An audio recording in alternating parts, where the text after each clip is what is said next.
Hello guys, good morning.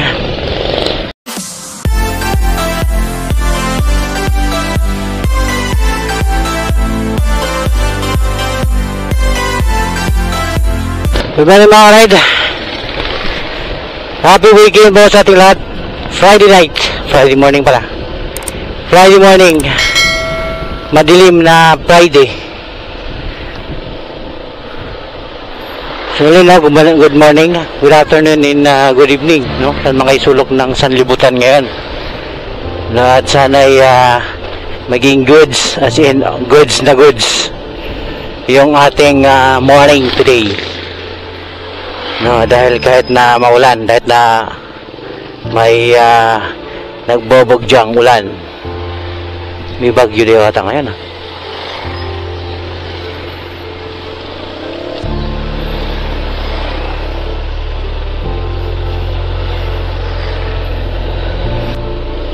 Mga ka-ride, no,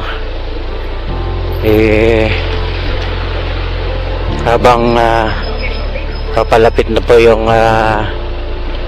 bare months, no, yung Christmas season,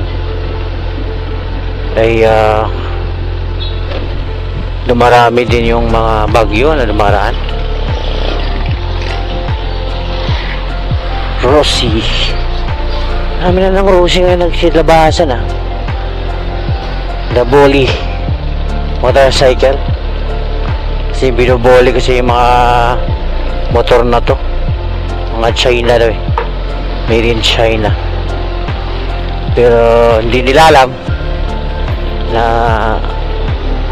maraming mga mamayang Pilipino na nakikinabang sa abot kayang halaga na motorcycle na ginagamit pang araw-araw, no? Yung iba pang negosyo, wala lang pang tricycle, pang mototaxi, no? At isa tayo nun, dahil unang-una walang kahirap-hirap si Orosi, so hindi siya talagang pahihirapan bago makuha. Para sa akin naman, ilang taon na rin yung aking Orosi, pero yung mga problema niya, hindi lang naman yung problema sa makina, ano lang spark plug, no, clearings, nasa sayo naman yun, no?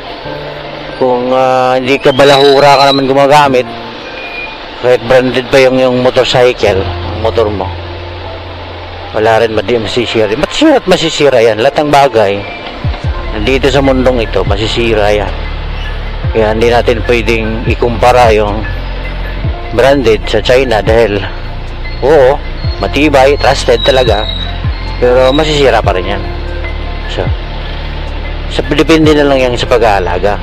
Sa kayong may-ari, diba, isipin mo, kung meron kang budget, doon ngayon may isang vlogger na yan na yung kanyang mga motor mga Rose, no, yun si G-Mag yung kanyang mga motor Rose, nakikipagkarerahan pa sa mga ikang sabi nila branded na motor, nakikipagkarerahan pa. So yung isang bagay, kapag kinuha mo, binili mo, merong value yan, merong halaga yan sa'yo, kahit man sabihin mga China made, no, branded na motor, meron yung halaga sa'yo. Yung mga China bike ngayon, kahit na nagbabasura ka lang, makakuha ka ng motor, wala pang kanda, anong tawag dito, hindi ka pa pahihirapan, no? Hindi na kailangan ng facelift. Ang importante, mayroon kang valid ID. Yung kapitbahay ko nga, nakakuha yun, kahit na wala naman siyang lisensya, nakakuha siya, walang ka nahirap-hirap. Saka hindi naman niya nababase yung branded man na, no, hindi. Tulad nga ng sinabi ko, di ba? ang bawat bagay ay nasisira. So at kapag nagkakaroon ka ng bawi na yan, meron niyang meron niyang halaga sa'yo. Ano? Kaya naman nag-Rosy yan dahil wala siyang pang budget. Although talagang hilig niya yung Rosy. Kasi yung Rosy, no need to sit up ano na yung mga model niya, parang naka-sit up na. So basta yung pag-aalaga mo lang naman yan ang pinakamahalaga sa lahat diba? Kung balahura akong mag-motor, kahit pa branded yung motor mo, masisira pa rin yan. Kaya nga depende yan sa pag-aalaga. Saka hindi mo alam yung mga pinagdaanan ng tao nagkakaroon ng ganyang klaseng motor. Kaya hindi mo sila pwedeng pusgahan na mumurahin. Rosy, after a years, sorry, no? Marami akong napapanood dyan sa mga comment ng mga vlog, no?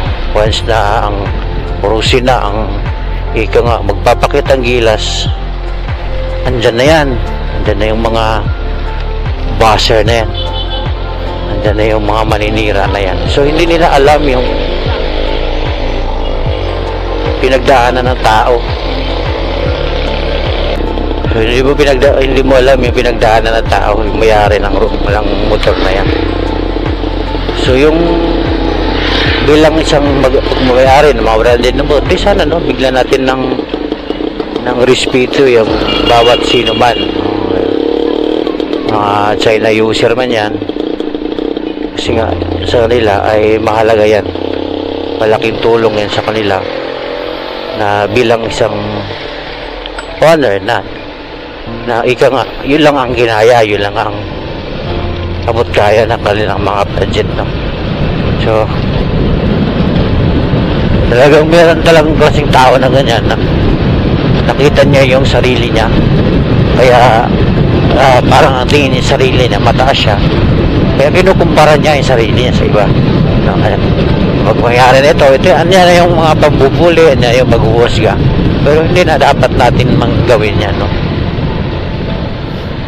Tinagurian pa naman tayong mga matulungin, mapagmahal.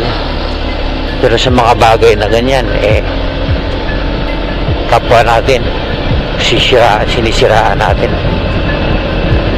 Kung dahil ganun, kung tayong mapagusayaan natin kung maging masaya tayo sa mga naabot, no, ng ating kapwa, maging masaya tayo sa kung ano man yung mga accomplishment na kanilang mga nakakamtan, siyempre, di ba? Hindi yung inis, hindi yung galit, hindi yung inggit. Kasi pag ito yung pinairal po natin, excuse po, doon po tayo matututong mambuli, manghusga, manglait. Mababa na, wala ng ulan.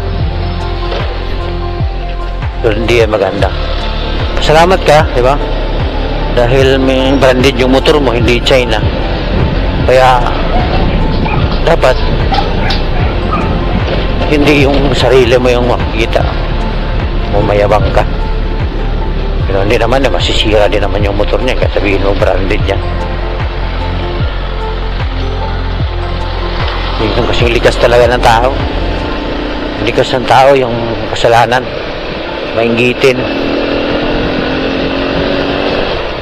Ayaw niya nilalamangan siya, ayaw niyang